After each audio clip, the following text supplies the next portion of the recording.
Բարև ձեզ։ Ստեփան Գրիգորյան YouTube-յան ալիքի մասնակիցներ։ Ողջունում եմ ձեզ բոլորիդ։ Այսօր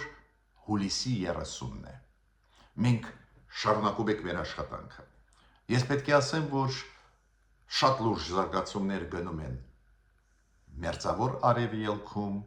Միացյալ Նահանգներ, Իրան պատերազմում, լրջագույն զարգացումներ գնում են Ռուսաստան-Ուկրաինա հակամարտության մեջ։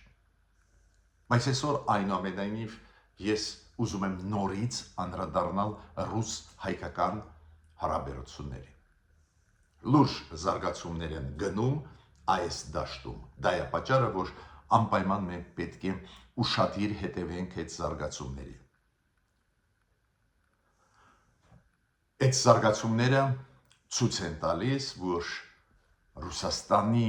քաղաքականությունը մեր նկատմամբ բավական լուրջ է ու բացասական է։ Ես չեմ կարծում, որ փակումը մեր առջև ռուսական շուկայի, ԵԱՏՄ-ի շուկայի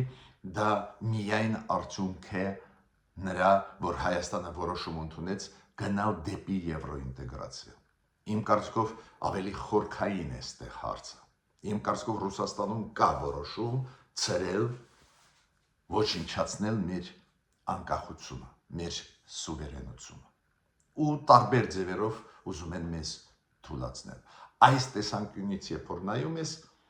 դա պահանջում է անել լրջագույն քայլեր մեր կառավարությունից, մեր հասարակությունից։ Միայն եվրոինտեգրացիա հարցը չի, դա էլ կարևորագույն հարց է, որին արձագանքեց Ռուսաստանը, ցավոտ արձագանքեց, բայց ոչ միայն։ Հիմա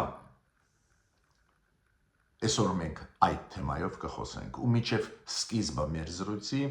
խնդրում եմ ձեզ բաժանորդագրվել, կիսվել, լայքել, ինչը ուժեղացնում է մեր YouTube-յան ալիքը, նաև աջակցել մեր YouTube-յան ալիքին։ Ուրեմն սկսում են մեր աշխատանքը։ Ու նորից կրկնում եմ, ես միայն կանդրադառնամ ռուս-հայկական հարաբերություններին։ Նայեք, անընդհատ Ռուսաստանի կողմից գնում է պրոպագանդան մեր դեմ, մեր եվրոինտեգրացիայի դեմ։ Այս անգամ դա եղել է 3-4 օրը Ռուսաստանի արտաքին հետախուզության ծառայության պատրաստված վերլուծությունը։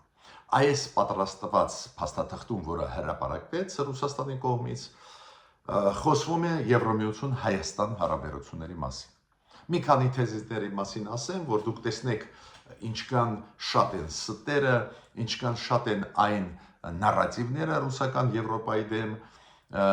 ինչքան շատ են նույնիսկ վիրավորական կետեր մեր նկատմամբ։ Նայեք, իրանք ասում են, որ Եվրամիությունը ուզում է ռուսական բիզնեսը հանել Հայաստանից։ Իրանք ուզում են, որ հումանիտար հարաբերությունները Հայաստան-Ռուսաստան խզվեն։ Իրանք ուզում են, որ պրո-ռուսական, ռուսամետ ուժերը Հայաստանում ճնշման տակ լինեն։ Անկեղծ ասած, այդ բոլոր թեզերը ես կարծում եմ, ուղղակի ակնհայտ ստեր են, ինչ գործ ունի Եվրամիությունը այն բիզնեսի հետ, որը անում է Ռուսաստանի բիզնեսը Հայաստանում։ Ավելին Ռուսաստանը գիտի այդ մեծ ազդեցությունը Ռուսաստանի Հայաստանի վրա։ Հա, մեզ աջակցում է այլընտրանքներ ստեղծել, բայց ոչ թե պայքարում է այն եղածի դեմ։ Մյուսը այս փաստաթղթում գրված է, որ Բրյուսելը հասկանում է, որ բավական ծանր հետևանքներ դա կունենա Հայաստանի համար դուրս գալը ԵԱՏՄ-ից, քանի որ ԵԱՏՄ-ից դուրս գալը ավտոմատ կբերի շուկայի փակումը Հայաստանի ապրանքների համար ու Բրյուսելը հասկանում է դրա ծանրությունը։ Ճիշտ ասած, ստեղ վիճելու տեղ էլ չկա, ակնհայտ է մեր կախվածությունը Ռուսաստանի հետ, նաև այդում առևտրի, տնտեսական ոլորտներում այդքան ուժեղ են, որ այդ կապերի խզումը կբերի հետևանքների, լուրջ հետևանքների, պետք է պատրաստվել այդ հետևանքների, պետք է փափկացնել այդ հետևանքները։ Դասական բան է, տարրական բան։ Մյուս թեզը գրված այդ ռուսական արտաքին հետախուզության ծառայության փաստաթղթի մեջ ապշեցուցիչ է, այնտեղ գրված է, որ մեծ մասը Եվրոմիության պետության անդամ պետությունները Եվրոմիության ուղարկում են մեսիջներ, սիգնալներ Եվրոմիության ղեկավարությանը, որ իրանք չեն կարողանալու ընդունել հայկական ապրանքները, քանի որ դա կվնասի իրենց տեղի արտադրողին։ Նու ում վրա է այդ հաշվարկը արված այդ ասելը, չգիտեմ, միգուցե իրանք մտածում են, որ մեր քաղաքական էլիտան անգրագետներից է բաղկացած, քանի որ ծիծաղելի է, չէ՞, Հայաստանը ունի տնտեսություն, Հայաստանը ունի գյուղատնտեսություն, բայց շատ փոքր է, քանի որ մենք փոքր երկիր ենք, որ եվրոպական երկրի հետ մենք մրցակից ենք ծավալներով։ Եթե իրենք ասեին, որ Հայաստանի ապրանքները դեռ չեն համապատասխանում որակով եվրոստանդարտներին, ինչ որ չափով դա կարելի է ընդունել, բայց որ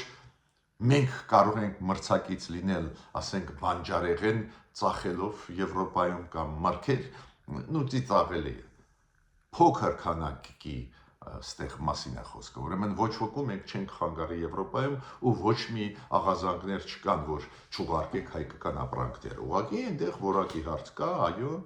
ստեղ Եվրոպան հիմա մեզ աջակցում է, որ առանձին գոնե ապրանքներ համապատասխանեցնենք արագ եվրոպական ստանդարտներ։ Նաև իրանք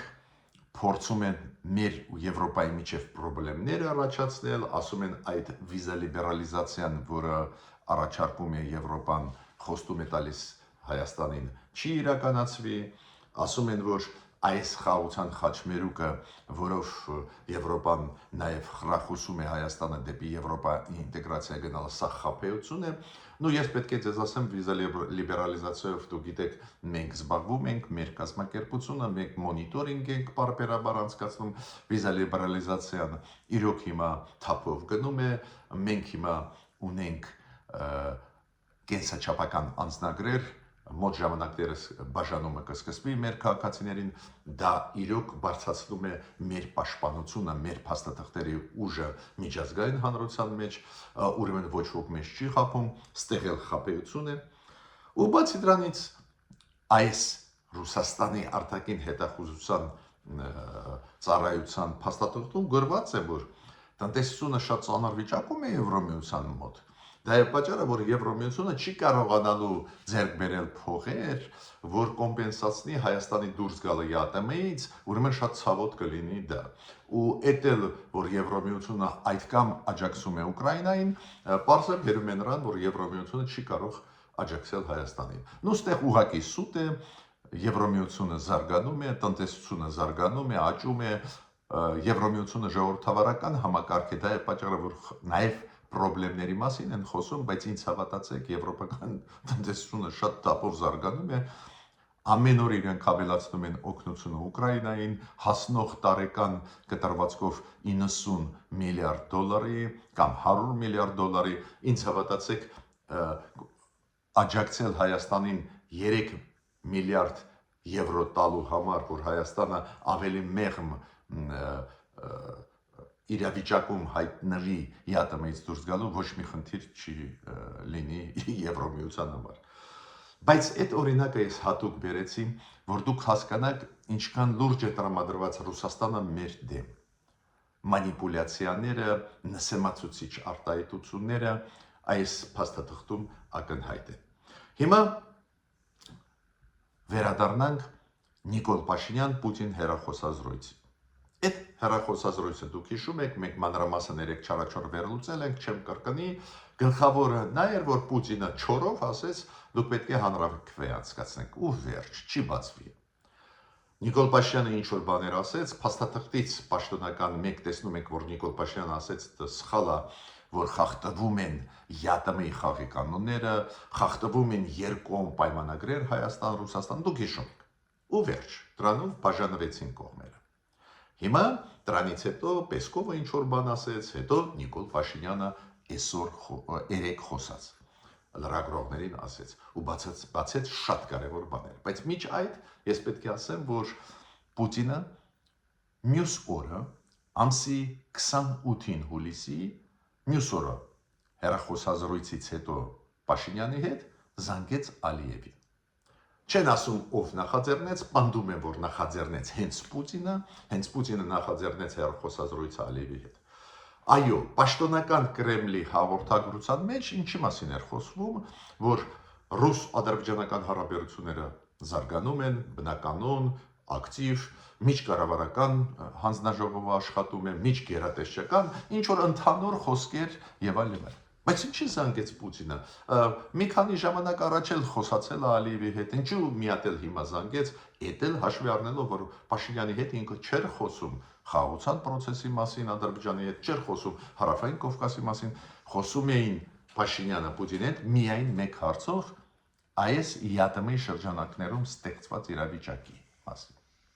Ոչ մի անհրաժեշտություն չկա Ալիևին զանգել։ Դա է պատճառը, որ պնդում են, որ Պուտինը նախաձեռնեց այդ հեռախոսազրույցը ու նախաձեռնեց շատ հասարակ պատճառով։ Ինքը հա ուզում է դերթել Ադրբեջանին մի ճանապարհով գնալ Ռուսաստանի հետ միասին Հայաստանից փոկել հարավը։ Ռուսաստանը ուզում է համոզել Ադրբեջանին նորից գնալ այն ճանապարհով, որը եղել է միջև Դոնալդ Տրամփ, Փաշինյան, Ալիև, միջև այդ process-ի թրիփ ծրագրի, որ Ռուսաստանը Ադրբեջանի հետ հարավ Հայաստանի վերահսկի։ Ինքը զանգեց միայն դրա համար։ Պեսկովն էլ ասեց, որ շատ ջերմ, շատ բարեկամական ու շատ բովանդակալից հեռախոսազրույց էր Պուտին-Ալիև։ Հիմա ինչ ասեց Պեսկովը Նիկոլ Փաշինյան-Պուտին հեռախոսազրույցի մասին։ Պեսկովը հուլիսի 28-ին ասեց, որ հստակ օր ժամ չկա, եւ Հայաստանը կանցկացրի ռեֆերենդում, հանրակրվե կապված դրա Հայաստանը գնում է դեպի եվրոինտեգրացիա, թե մնում է ԵԱՏՄ-ում, ինչը պահանջում է Պուտինը,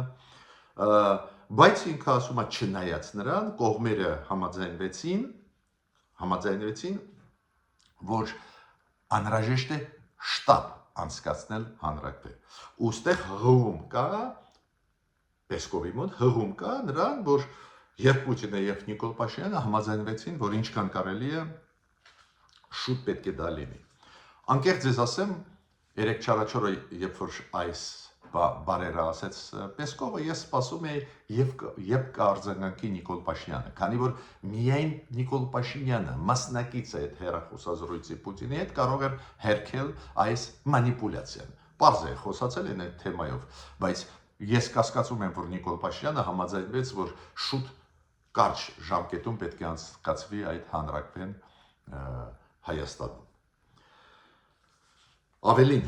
դուք գիտեք, դիրքորոշում է մեր կառավարության, Նիկոլ Փաշինյանը միշտ ասում է, երբ որ մենք դիմենք Եվրոմիությանը, անդամակցության հայտով, դրանից հետո այո, առարկայական է դառնում այս թեման ու մենք պետք է անցկացնենք միգուցե հանրակրվե, դա էլ չի ասում 100%-ով Նիկոլ Փաշինյանը միգուցե իմաստ ունի հանրակրվե անցկացնել։ Հիմա Պեսկով ասում է չէ, Փաշինյանը համաձայնվեց, որ ինչքան կարելի է շուտ անցկացնել հանրակրվե, Պուտինը ու Փաշինյանը եկան ընդհանուրի։ Հանրակրվե գնալ դեպի Եվրոմիություն, թե մնալ ԵԱՏՄ-ում։ Հիմա պատասխանը Նիկոլ Փաշինյանի դա շատ կարևոր է, իմ կարծիքով ինքը տեղը դրեց Պուտինին։ Այո, Պուտինը ակնհայտ է չորով իրան ասես պետք է անցկացնես հանրակրվե մոտ ժամանակներս, հակառակ դեպքում չեն բացի շուկաները եւ այլ, ձեր արժեվ, բայց բացի դրանից նոր ասեցի, Պեսկովը մանիպուլյացիաներ են անում, ու ես սպասում էի, կարող է Նիկոլ Փաշինյանը հետ կանգնի եվրոինտեգրացիայից, կարող է հետ կանգնի այլ հարցերից, ստիպեց Ռուսաստանը ճնշման մեջ մեզ դրեց։ Չէի հավատում, որ հետ կանգնի, ու այդպես ստացվեց հետ չկանգնեց Նիկոլ Փաշինյանը։ Փաշինյանը 3 լրագրողների հետ, հայկական լրագրողների հետ, երբ որ պատասխանեց մի քանի հարցերին, հիշում եք, ասեց։ Նո, առաջինը ինքը ասեց, որ եթե չլուծվի այդ հարցը հայկական արտահանման հետ, եթե ԵԱՏՄ-ի խաղի կանոնները չաշխատեն, եթե դա չլուծվի, այդ դեպքում դա նշանակում է, որ ճգնաժամ է ԵԱՏՄ-ում, то есть ԵԱՏՄ-ի խաղի կանոնները չեն աշխատում, ու դա կարող է բերի, Նիկոլ Փաշինյանը ասեց, նրան, որ կփլուզվի, կքանդվի այդ կազմակերպությունը, то есть դա կլինի քանդման սկիզբը այդ կազմակերպության, վերջի սկիզբը։ Բացի դրանից Նիկոլ Փաշինյանը լրագրողներին երեկ ասեց, որ ցանկացած երկիր պետք է ունենա իրավունք այլընտրանքի։ Ինքը ասում է, հենց այդ իրավունքը մենք սկսեցինք իրականացնել, այլընտրանք ունենալու իրավունքը, Ռուսաստանը փակեց մեր առջև այդ իր սահմանները։ Բայց ցանկացած պետություն իրավունք ունի ունենալ այլընտրանքների։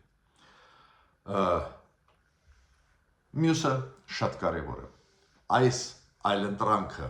որը մենք ստեղծում են, մեզանից պահանջում են, որ դնենք հանրակրվեի ու այդ այլընտրանքը իրականացնենք, բայց Նիկոլ Փաշինյանը ասեց, դեռ վաղ է, քանի որ մենք ի պաշտոնե չենք դիմե Եվրամիությանը։ Այ որ ի պաշտոնե դիմենք, առարկայական այդ հարցը կդառնա, այդ դեպքում հնարավոր է, որ մենք անցկացնենք հանրակրվեի։ Մյուսը Նիկոլ Փաշինյանը ասեց, որ այն 4 ղեկավարները ԵԱՏՄ-ի, բացի Հայաստանից, մնացած 4-ը, որ համատեղ հայտարարություն արեցին ու առաջարկեցին մեզ հանրակրվեի անցկացնել, նշանակում է, որ լեգիտիմությունը մեր հարցադրման ճանաչեցին լեգիտիմությունը, իրավունքը այլընտրանքման գալ, գնալ դեպի Եվրամիություն։ Ու Նիկոլ Փաշինյանը ասեց, ինքը ինչ ասեց Պուտինին, ինքը ասեց, ես հստակ ասեցի Պուտինին, ոչ մի հանրակրվեի չի կարող անցկացվել, միջև մենք չդիմենք Եվրամիությանը ու առարկայական այդ հարցը չդառնա։ То есть միայն երբ որ Հայաստանը դիմի Եվրամիությանը անդամակցության հարցով, միայն դրանից հետո կարելի է դրա մասին խոսել։ Բացի դրանից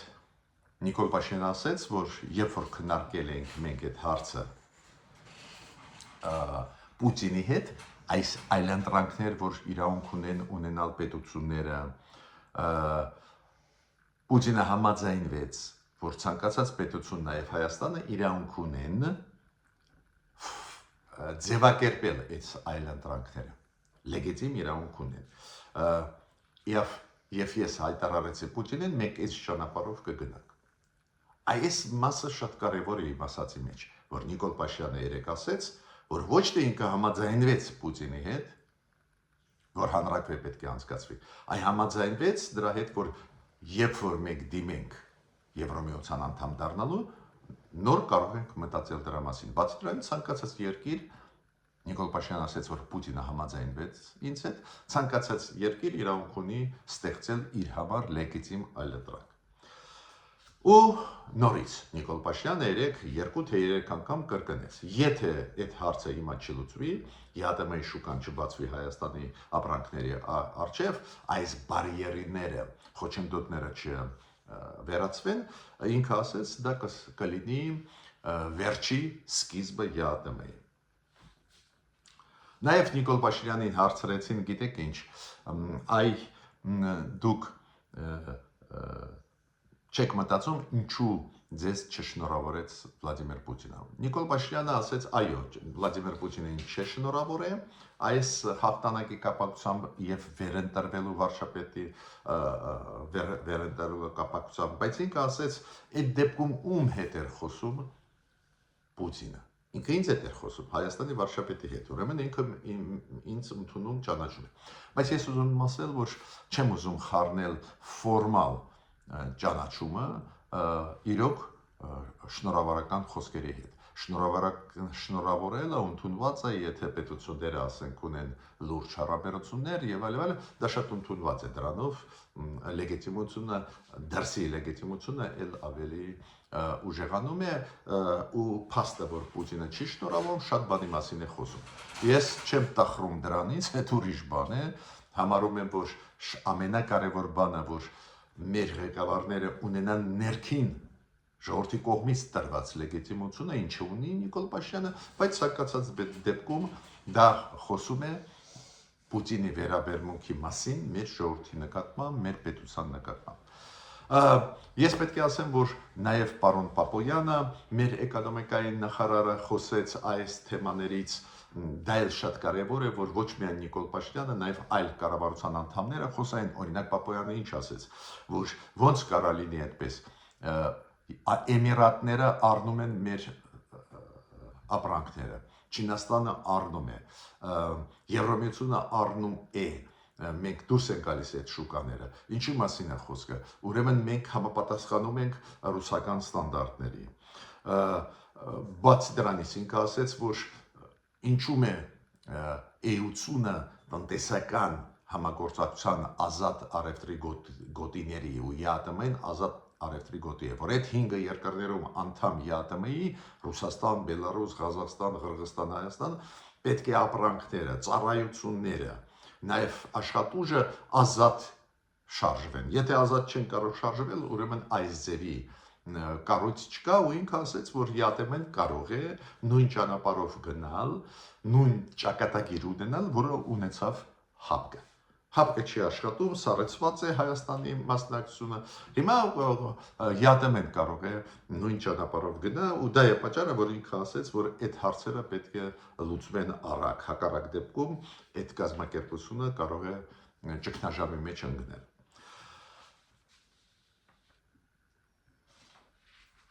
Ես պետք է ասեմ նաև, որ խոսեց պարոն Խուդադյանը, մեր տարածքային եւ ենթակառուցվածքների նախարարը, ինքը խոսեց դրա մասին, ինչին իրանք եկան, ինչ ընդհանուր եկան իրանցիների հետ, հիշում եք ինքը պաշտոնական այցելությունով էր այնտեղ, մասամբ մենք խոսացինք ինչի մասին էր խոսքը, ու ինքը ասեց այդ ծրագիրը, որը գազը էլեկտրականության դիմաց էլեկտրոէներգիայի դիմաց այդ ծրագիրը մենք կուժեղացնենք, կընդլայնենք, ավելի շատ գազ կառնենք, ավելի շատ էլեկտրականություն կփոխանցենք, հաշվի առնելով, որ 400 կիլովոլտանոց նոր էլեկտրահաղորդման գծեր պետք է կառուցվեն, այդ ինքը ասեց մենք պայմանավորվեցինք, բայց ես այդտեղ ուզում եմ նաև գումարել։ Ես պնդում եմ, որ այս ծրագրերը անչափ կարևոր են, ավելացնել, ուժեղացնել, բայց մենք Իրանից պետք է գազ առնենք մեր քաղաքացիների համար նաև, որ բաժանենք այդ գազը